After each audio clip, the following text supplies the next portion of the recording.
যে জিনিসটা আমরা অনেক কষ্ট করে অর্জন করে থাকি সেটার মূল্য আমাদের কাছে সবসময় অনেক বেশি হয়ে থাকে। প্রত্যেকটা কন্টেন্ট ক্রিয়েটর প্রথম স্বপ্ন দেখে কবে তার 1 লক্ষ ফলোয়ার্স পূর্ণ হবে। আর আজকে আমার সেই বহু প্রতীক্ষিত দিনটা চলে আসলো। তাই বুঝতেই পারছেন এই 1 লক্ষ ফলোয়ার্স হওয়ার জন্য আমি কতটা দিন ধরে অপেক্ষা করেছি। তাই আমি মনে করি আজকের এই আনন্দটা আমি আসলে ডিজার্ভ করি। তো আমার যেদিন 1 লক্ষ ফলোয়ার্স হয়েছে সেদিন আমি, আমার হাজব্যান্ড, আমরা দুজনে অনেক বেশি খুশি ছিলাম। আমার থেকে আমার হাজব্যান্ডই বেশি খুশি হয়েছে। ও আমাকে সেদিন অনেক অনেক স্পেশাল ফিল করিয়েছিল।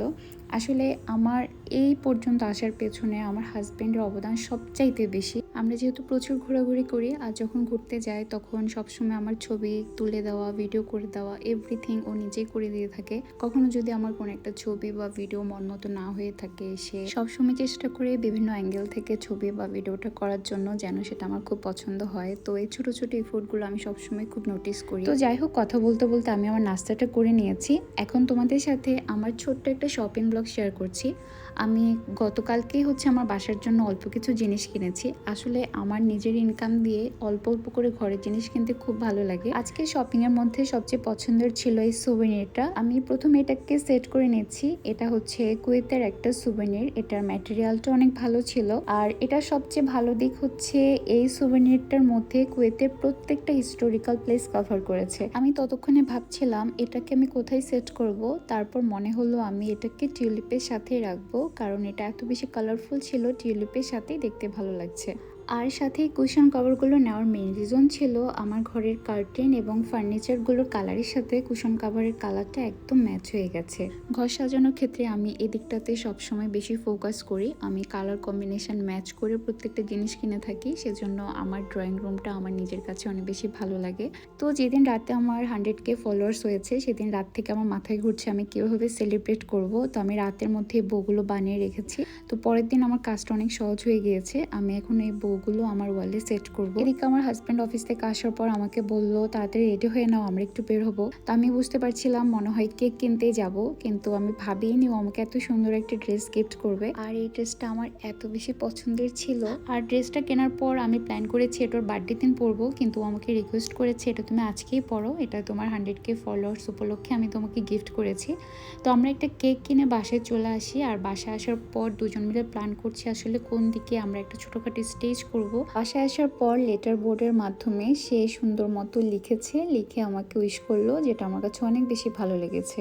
আমার এই ছোট্ট ছোট্ট অর্জনে আমার হাজবেন্ডকে আমি যখন এত বেশি খুশি হতে দেখি তখন আমার কাছে আরো বেশি ভালো লাগে। তখন মনে হয় যেন আমার প্রত্যেকটা কষ্ট সার্থক, কারণ আমার প্রিয় মানুষটা তাতে খুশি হয়েছে। আমার হাজবেন্ডের সাথে আমার মেন্টালিটি খুব ভালো ম্যাচ করে। আমি যেমন গুছিয়ে কাজ করতে খুব পছন্দ করি, আমার হাজবেন্ডও কোনো জিনিস এলোমেলো দেখলে সে সাথে সাথে এটাকে ঠিক করে রাখে। তারপর আমরা এক এক করে প্রত্যেকটা বেলুন ফুলিয়ে নিয়েছি। এরপর বেলুনগুলো ওয়ালে খুব ভালো মতো গ্লু দিয়ে সেট করে নিয়েছিলাম। আমার কাছে এই ডেকোরেশনটা এত ভালো লেগেছে যেটা আমি বলে বোঝাতে পারবো না। তো আমার হাজবেন্ড ফাইনালি চেক করছিল প্রত্যেকটা বউগুলোর প্রপোর্শন ঠিক আছে কিনা। তো যেটা একটু উঁচু নিচু ছিল সেটাকে সে সুন্দরভাবে সেট করে দিয়েছে। এখন টেবিলের উপর যা যা আছে সবকিছু আমি সরিয়ে নিয়েছি। এরপর টেবিলটাকে খুব সুন্দরভাবে আমি সাজাবো কেক কাটিং এর জন্য। আর এই প্রত্যেকটা কাজ সুন্দরভাবে শেষ করার জন্য আমাদের অনেকটা সময় লেগে গিয়েছে। যারা মনে করে থাকেন যে ব্লগ করা অনেক বেশি সহজ, তারা অ্যাটলিস্ট বুঝতে পারবেন যে একটা ব্লগ করার পেছনে অনেক অনেক ইফোর্ট দিতে হয়। তো আমার হাজবেন্ড প্রত্যেকটা ক্যান্ডেল সুন্দরভাবে জ্বালিয়ে দিচ্ছে। আমাকে বললো তুমি তাড়াতাড়ি রেডি হয়ে নাও। তো আমি চলে গিয়েছি রেডি হওয়ার জন্য। ও আমাকে যে ড্রেসটা গিফট করেছে এই ড্রেসটা আমার এত বেশি পছন্দ হয়েছিল, আমি ভেবেছি এটা অন্য কোনো দিন পরবো, বাট সে আমাকে রিকোয়েস্ট করলো এটা আজকে পরার জন্য। তো আমি খুব তাড়াহুড়া করে রেডি হয়ে নিয়েছি। আমাকে কেমন লাগছে সাজার পর তোমরা আমাকে অবশ্যই জানিও। একদিন আমি আমার ফুল মেকআপ টিউটোরিয়ালের ভিডিওটা তোমাদের সাথে শেয়ার করব। এই ছিল আমার ফুল স্টেজের ফাইনাল লুক। আমার কাছে দেখতে এত এত সুন্দর লেগেছিল, আমি কন্টিনিউ আমার স্টেজটার ভিডিও করে নিচ্ছিলাম। আমি যখন সাজুগুজু করছিলাম তখন টেবিল সাজানো কিছুটা বাকি ছিল, ও সেটা ম্যানেজ করে নিয়েছে, তাই এই ক্রেডিটটা পুরোটাই ওকে দিতে চাই। আমার অনেক দিনের ড্রিম ছিল আমি এই বউ থিমে একটি স্টেজ করব। আমি ভেবেছিলাম হয়তো আমাদের ইউনিভার্সিটি বা আমার বার্থডেতে করব, কিন্তু এখন যেহেতু একটা সুন্দর সুযোগ পেয়ে গেছি তো আমার কাছে মনে হয়েছে আমি এই দিনটাতে আমার সেই স্বপ্নটা ফুলফিল করব। আমার হাজব্যান্ড আমাকে বললো আজকে যেহেতু তোমার একটা স্বপ্ন পূরণ হয়েছে, স্বপ্ন পূরণের প্রথম ধাপ তুমি অতিক্রম করেছো, তাহলে তুমি আজকে এটা করো, তো আমি সেভাবেই প্ল্যান মতো সব কিছু কিনে রেডি করে সেট করে নিয়েছি। তোমাদের কাছে ফুল স্টেজটা কেমন লেগেছে এটা আমাকে অবশ্যই জানাবা।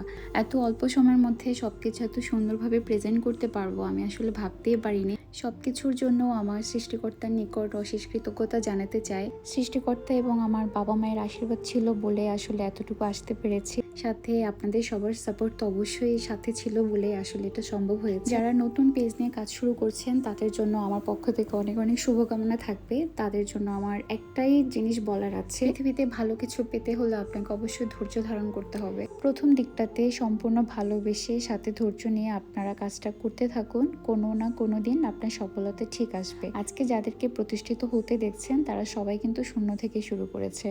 কেউ খুব দ্রুত সফল হয়েছে, কারো একটু সময় লেগেছে, বাট সফল কিন্তু সবাই একদিন না একদিন হয়েছে। আমি যখন পেজ চালানো শুরু করি তখন আমি দেখেছি আপনার পরিচিত মানুষজন থেকে আপনি খুব একটা সাপোর্ট পাবেন না, হয়তো 50% আপনাকে খুব সাপোর্ট করবে, বাকিরা নীরব দর্শক হয়ে থাকবে। তাই পেজে কাজ করার ক্ষেত্রে কারো থেকে কোনো এক্সপেকটেশন না রাখাই ভালো।